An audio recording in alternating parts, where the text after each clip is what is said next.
silence during this event. Distinguished guests, ladies and gentlemen, pray silence for the right wish for Lord Mayor of Liverpool, Councillor Christine Banks.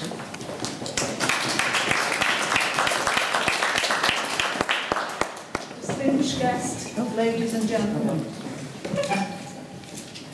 good afternoon and welcome to Liverpool Town Hall on this historic day. History books say that the first Parliament in England was in 1265. The members of this Parliament were all wealthy landowners of England.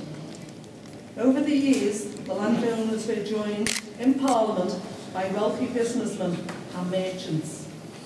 These were elected to Parliament by other landowners, businessmen and merchants. It was not until the 19th century that the franchise was extended to others who could vote, but it was still men elected other men to represent them. Half the population of the United Kingdom was not being represented. As we will hear shortly, this situation was to be changed in the early 20th century, with women of Liverpool and Merseyside playing an important role in bringing about this change. Today is the 21st of November 2018, exactly 100 years. In 1918, that the first women in the United Kingdom were able to put themselves forward to become members of the UK Parliament in Westminster. Though only about 40% of female population were eligible to vote for them, Liverpool Town Hall is where Liverpool City Council holds its meetings. These meetings take place in a magnificent council chamber that is to be found at the rear of the building. On the walls to the back of the chamber are to be found the names of mayors of the city of Liverpool going back 1207, when Liverpool was granted its charter by King John. All the names are male until 1928, when Margaret became Liverpool's first female Lord Mayor. This was signalled that things were to change both in Liverpool and the rest of the United Kingdom. In November 2018, the United Kingdom has a female Prime Minister. In November 2018, Liverpool has a female Lord Mayor. Wouldn't have happened 100 years ago. Wouldn't have had 50% of women in the chamber as well. Sorry about that, I had to bring that one up. Get me point across. Right. The women of the city are now representative and with a voice. This plaque recognises the efforts of others in the region that made this possible. It is a great honour for me as Lord Mayor to unveil this plaque. May I thank the working group for all their hard work for providing the text on the plaque, including members of the Liverpool Schools Parliament. Thank you, and I'm going to unveil this plaque, and it gives me great pleasure, as I've always wanted to do this. I am thankful.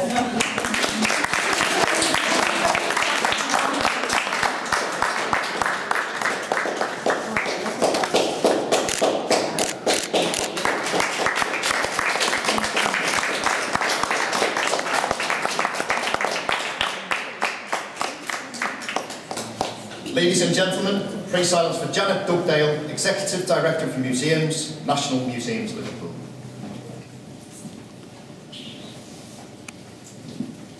Thank you very much. Lord Mayor, distinguished guests, ladies and gentlemen. I've been asked to say a little bit about the history, and I'm going to start with a little bit of history, but actually I'm really going to talk about some Liverpool women and women from this area who really work towards all the women in this room being able to vote. So why Vote 100? What's the story up to 1918? Perhaps we can think about the start of the whole women's movement and the movement for equality starting in the 18th century in 1792 with Mary Wollstonecraft's cross vindication of the rights of women. But the real active campaign for women's suffrage was between the 1860s and 1928. So 60 years, women and men supporting them, demanding the right that they should vote. So what happened?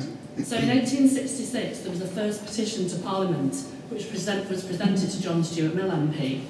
that didn't get through. And so the 1867 Representation of the People Act only covered male suffrage. So in 1867, there was the start of many women's suffrage societies across the country, which eventually became, through local branches, a national union of women's suffrage societies. In the end, in 1918, there were two Acts of Parliament. One, the Representation of the People Act, where some women at the age of 30, so not all women, were able to vote. That was in February 1918. And then in November, the Parliament Qualification of Women Act, when women could stand to be MPs. So big change happened in 1918, just at the time of the end of the First World War. So by the early 1918, in February, 112,000 women in Liverpool would have been able to vote for the first time. So that's quite a phenomenal number. So they were women over the age of 30.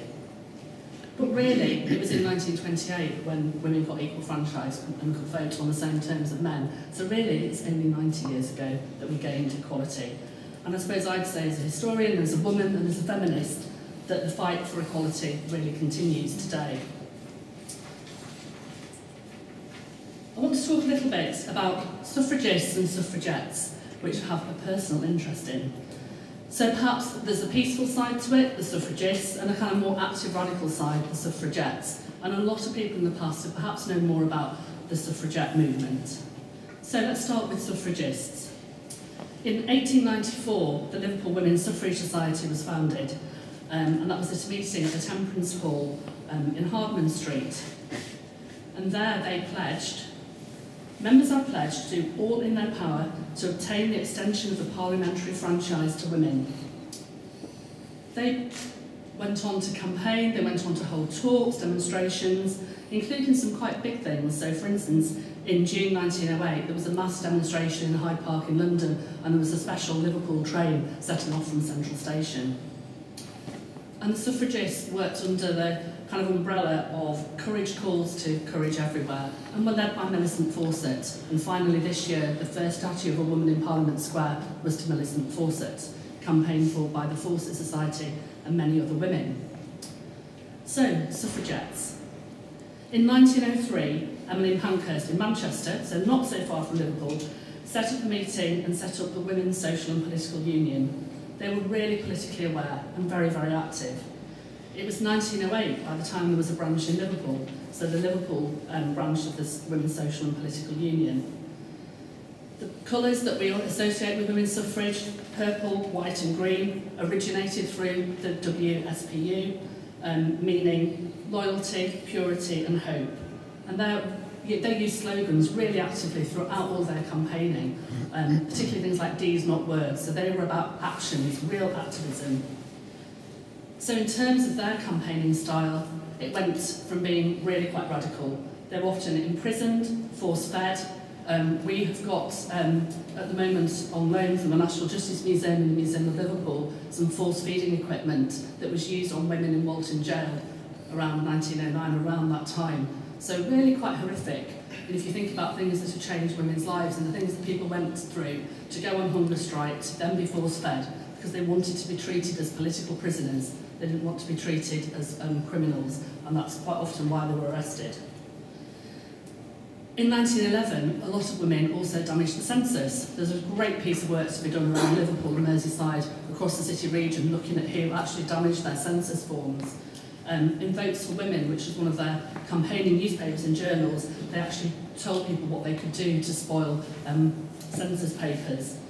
And the woman who was then the organiser for the Liverpool Women's Social and Political Union, Alice Davis, asked participants to either spoil their census return or not be at home during the census night of 5th of April, so that if they're not heard, if they're not represented, it was a way of showing that their voices were silent, so they wouldn't be represented in the census. And the Birkenhead News reported afterwards, under the title, Lady Dodgers, I quote, a large furnished house in James Street, Birkenhead, was engaged for a week. On Sunday night, a large number of ladies, including many from Liverpool, determined to add their voice to the protests from all over the country. So they all went and stayed somewhere and hid, basically. What I want to do now is just to really think about a few of the women. and 10 decades on from 1918, just to remember them. I think today we want to recognise and remember some of the women in this region who campaigned for women's suffrage, and I'm going to share some stories of them and some key events and activities. But really, it's quite hard to capture them all. Sometimes people are there in photographs, sometimes they're in newspaper articles, but we don't often know the names of individuals. So therefore, the women that I'm going to read about are a personal selection. They're representing many women whose voices are lost and not heard in how we've reported in the past and how we look at history today. And I think that might chime with some of our other speakers this afternoon. So the first person, in no order, is Eleanor Rathbone. I think really important to recognise her work. She headed up the Liverpool Women's Suffrage Society for many, many years as its honorary secretary. In 1909, she became the first woman councillor here. And in 1911, here, Liverpool approved a resolution that she brought to the council for them to support women's voting rights, and they voted 44 to 20. So in this place, they were, again, a lot of the northern cities really supportive of women voting. So that was in 1911. Patricia Woodlock, she was a women's social and political union activist. She was imprisoned many times, including in Holloway. And after one of her releases, the Liverpool Courier wrote about her. She's a Liverpool girl, refined, tender-hearted, heroic. To subject her to solitary confinement for 27 days was like taking a bludgeon to break a butterfly. So all these women went through that so that we could vote. Bertha Erlen. She's one of 20 women from across Liverpool and Merseyside who are on the Women's Social and Political Union Roll of Honour for all the women who were imprisoned. And Votes for Women, the journal, in 1909, quoted her saying that she only began to live after she became involved in the WSW. So again, she was one of the women who was force-fed. Jenny Mole. She worked to organise women workers, and there's a really strong correlation with the labour movement and women's rights and women's suffrage. She really believed in unionised activity, and in 1889 set up what became the Liverpool Society for the Promotion of Trade Unions, of Women's Trade Unions. She supported the Garston bobbin workers on their strike in 1912, and she really understood that important connection between women trade unions, political activists and employment rights, and women's suffrage. North West TUC, who celebrated their 150th anniversary this year, unveiled a plaque to her earlier this year outside Newsford Nowhere, of course our own radical women's bookshop. Jane Colquitt, she was from Topsteth, and she was involved in the Liverpool Women's Suffrage Society. So she campaigned, went around all of Lancashire, often talking to people in really kind of a quiet activist way. And she was also involved in July 1913. There was something that was called the pilgrimage, where women from all across the UK marched to London. And she took part in the march that came through Liverpool, so people leaving from Carlisle, and they actually came down Water Street on the 5th of July 1913, and they went across the ferry to Chester and carried on walking to London. So the streets we walk are all part of that story, so good thing to think about. Mary Bamber, a trade union activist, a real campaigner for women's suffrage. She was the mother of Bessie Braddock, who we all know was a very significant Liverpool MP. Ada Flatman.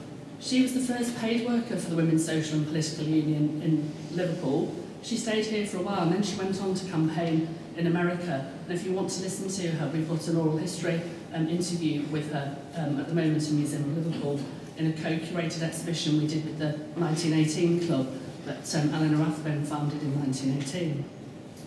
Then the last two. Dr. Alice Cllr. She was a practicing GP. Women's employment rights weren't great in the 19th century, and she was one of the first women to have her name on the British Medical Register. She started the Birkenhead branch of the National Union of Women's Suffrage Societies, but then she became really militant, so she moved from being a suffragist to being a suffragette, and by 1909 she was a member of the Women's Social and Political Union. And she was very active in the Liverpool branch until 1914. Her diary's in private hands, but we used it in an exhibition many years ago, so we've got some quotes from it. And she kept a kind of record of things that she'd done, and she was incredibly active, so much so I'm just going to skip a little bit now. So in March 1912, she was arrested in London for window smashing, and she wrote to her daughter Margaret from Holloway Prison while she was awaiting trial. I'm going to read 3 very short quotes, which are all from March 1912, from different days while she was awaiting trial. At the worst, we will all feel that we are making history and helping the cause of right.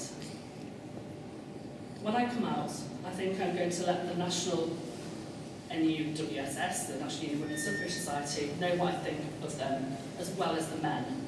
I am associated with heroines here, and I don't feel inclined to suffer cowards gladly, as I have hitherto done.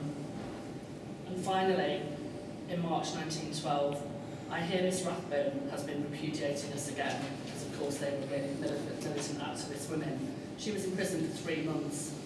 Her daughter, the last one on my list today, Margaret Cllr, was a student at the University of Liverpool in 1911, and in 1912 she was caught and arrested trying to set fire to a pillar box near James Street Station. And she said at her trial, "I did it as a suffragette. I wish to point out that I did not do it for amusement. I had a reason." So just to finish, really. So we're thinking about active women, we're thinking about campaigning, we're thinking about marches. All of that work often still continues. I'd like to recognise today the importance of what I would see as quiet activism alongside vocal action, because I think it's ingrained into the story of women's suffrage. And I personally want to add someone to my list. So she's not from Liverpool, but she actually came to Liverpool a lot and spoke in the 1870s and 1880s. And it's a woman called Lydia Becker, who was a suffragist in Manchester, and she edited the Women's Suffrage Journal for 20 years. Visibility remains key to equality. We talked that already that not people are often not named. So whoever we're able to talk about needs to bear witness to a much bigger story. So in Liverpool, Eleanor Rathbone was the first woman councillor in 1909, Margaret Bevan was the first woman elected Lord Mayor, Bessie Braddock, MP, and now today a significant number of local women as councillors and as MPs, but we have to keep making sure that young people and that everyone votes. I'm going to finish with a letter that was in the Liverpool Echo in March 1908, so 110 years ago. Frances Graham. She was really challenging everyone who was campaigning against women being franchised. So she wanted to really champion why women should vote. And she said, "Those who support this country have a right to a voice in the government of the country. Even women have a right to justice."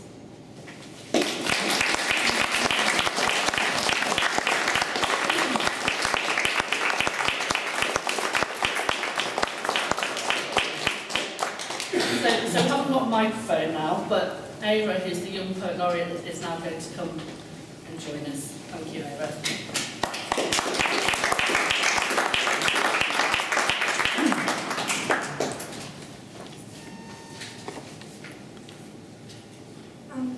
This is called Night Close Up. Night, medium shot. The rest of the room, a faint shade of frayed glass and black boxed rose. 6 bodies from the sea, hands, body and legs, that music. I wonder how much of this is meant.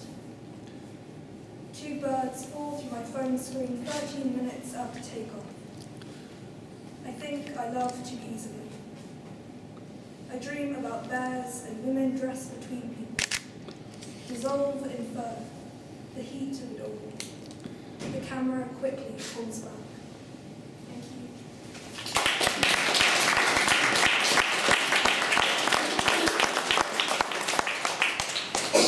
Ladies and gentlemen, Councillor Anna Key, Liverpool City Council.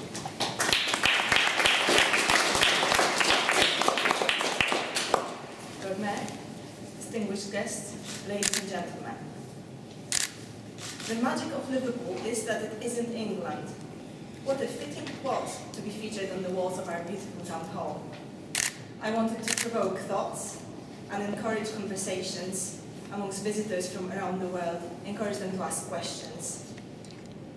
Now, in these times of Brexit uncertainty, these words bear further relevance. Liverpool has always looked outward and led the way.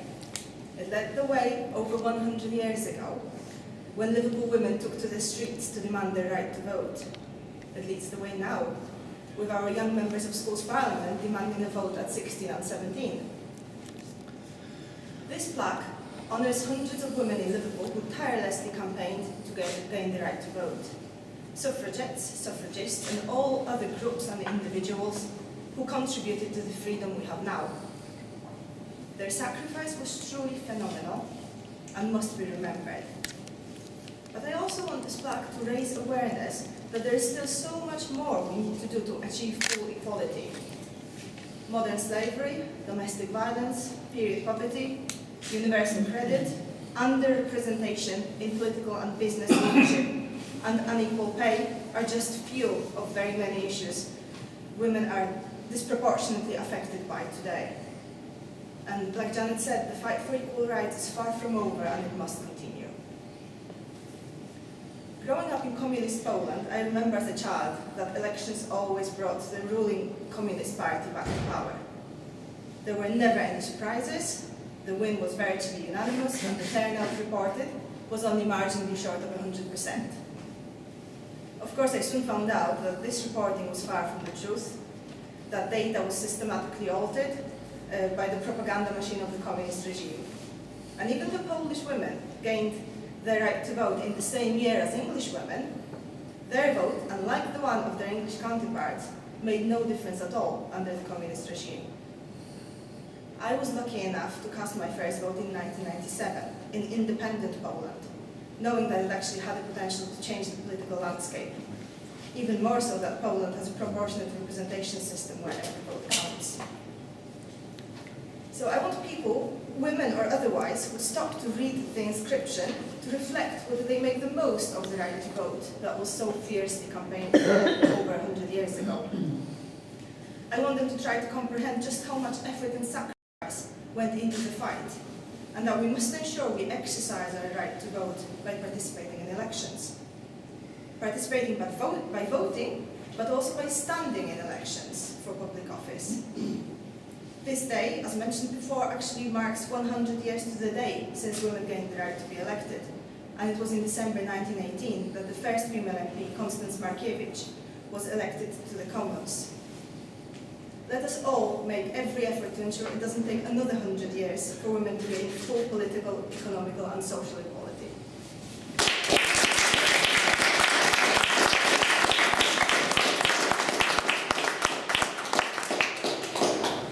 Ladies and gentlemen, Councillor Anna Rodbury, Mayoral Lead for Equalities and Race Equality, Liverpool City Council.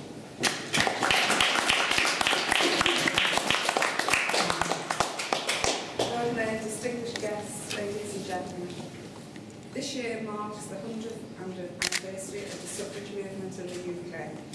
And for me, there is no greater honour than to be able to pay tribute to a fellow sister and champion of women's rights, Cllr Parker-Beaumont. Cllr was an African-American lecturer, abolitionist and agent of the American Anti-Slavery Society, born in 1815 in Salem, Massachusetts, to an entrepreneurial and politically active family. Cllr's family provided a haven for black and white abolitionists seeking the end of slavery and inequality in American and wider society. From the age of 16, Cllr became an active political commentator and speaker, a powerful and eloquent, self-taught orator, passionate advocate for human rights and women's suffrage, and a champion of anti-slavery. In 1859, having built an established and respected background of activism, Cllr travelled to Britain, and arriving in Liverpool, she embarked on a wide-ranging tour and a series of talks. Passionately advocating abolition and gaining widespread support during their years in Britain, Cllr was a passionate and tireless advocate of human rights. Following the abolition of slavery, she campaigned with a great sense of purpose in the cause of securing women's right to vote and for their voices to be heard in the corridors of power. Travelling up and down the country and beyond to Europe, Cllr's energy, enthusiasm and eloquence built a steady following and in turn helped spread her key message. It was during her years in Britain and as part of a long journey to achieving votes for women, Sarah stayed at the home of Honorary Secretary of the Ladies of London Emancipation Society, and it was during 1866 that she became the only black woman among the 1,500 signatories to a women-only petition requesting the right of women to vote, which was prepared in 1866. During later years, Sarah's incredible journey would see her become a doctor in Italy, where she would ultimately see out her final years passing in Rome in 1894.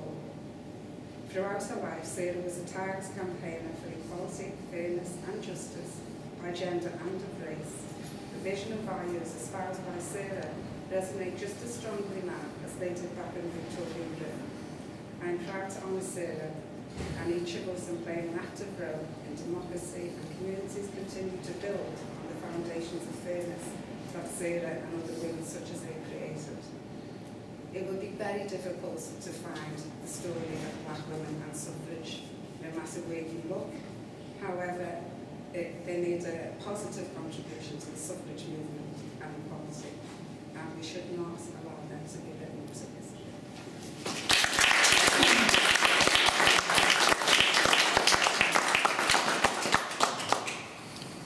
Ladies and gentlemen, Claire Duff, Chief Executive of the Blackburn House Group.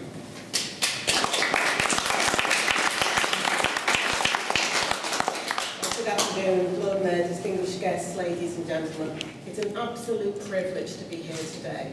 And we at Blackburn House are so proud that we are able to twin with the Town Hall, and there will be a plaque being unveiled that later this afternoon, and we're here today at this ceremony. I mean, 100 years is since women got the vote. And in some respects, my worry is when I look, like in the USA now, and I see women's rights eroded, I start to twitch and get upset because women fought so valiantly to get this, to get the vote. As a child, voting was in my DNA because my dad made us think about it. And I went to Granby Street School. And on Fridays, we did current affairs. Now, this is my junior school. And most of the time, we partitioned the desks for a debate. And we did the Houses of Parliament. And I couldn't believe everyone sat, and I shouldn't say this because it should be not political, but on the Conservative benches. And I was outraged by them. And we were small children at that time. But there was that sense then of why we should vote, the importance of voting, and the difference that this can and does make. We at Blackburn House were, when we were just before the last election, we noticed just how many women were not voting. There were millions of women that didn't vote. And why? Had they been turned off politics by how it's constructed and some of the destructive things you see in the House of Commons, and not the care that there should be, and also listening to what other people's opinions are and then making a judgment. And so we embarked on a conference because we wanted to get more women to vote. It didn't matter who they voted for, but that they voted. And what we found at that conference, we had Labour and Conservative, we had Green Party, whole range. And what unfolded that evening was something quite special.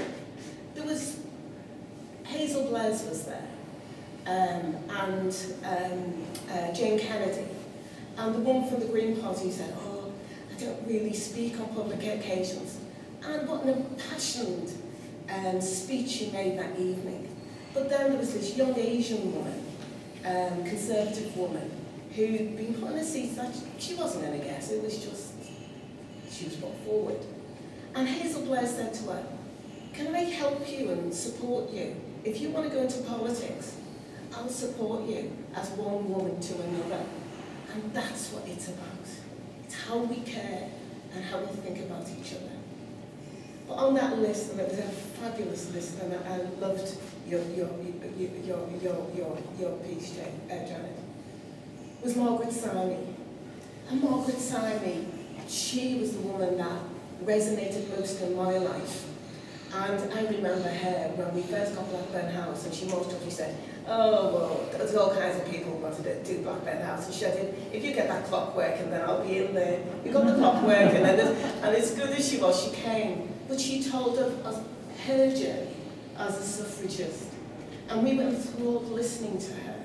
And so we remember some of these great women. But going back to me is from as a black woman, and it was so eloquent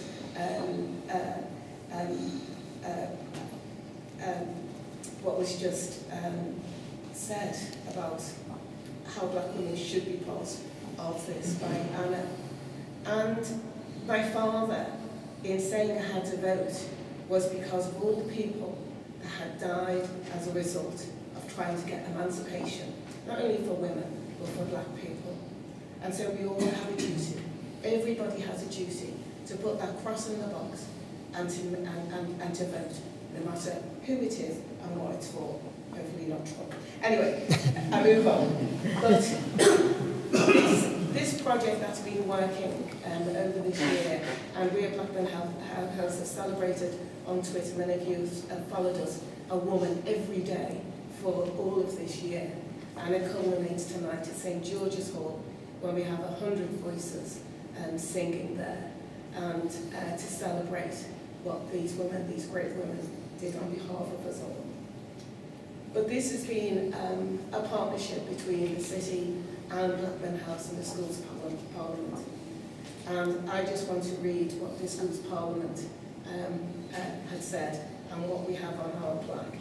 And it just says, may the ideals of these women live on, and hopefully they do. Thank you very much.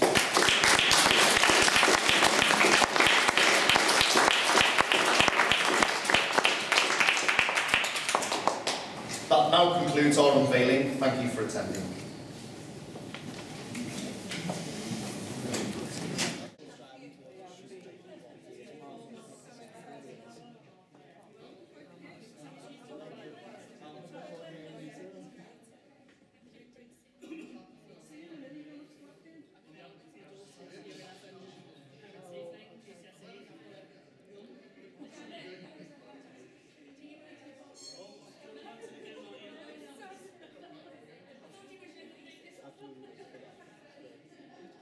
It's absolutely great. Seeing that, I think we'll go back and it should have happened earlier, shouldn't it?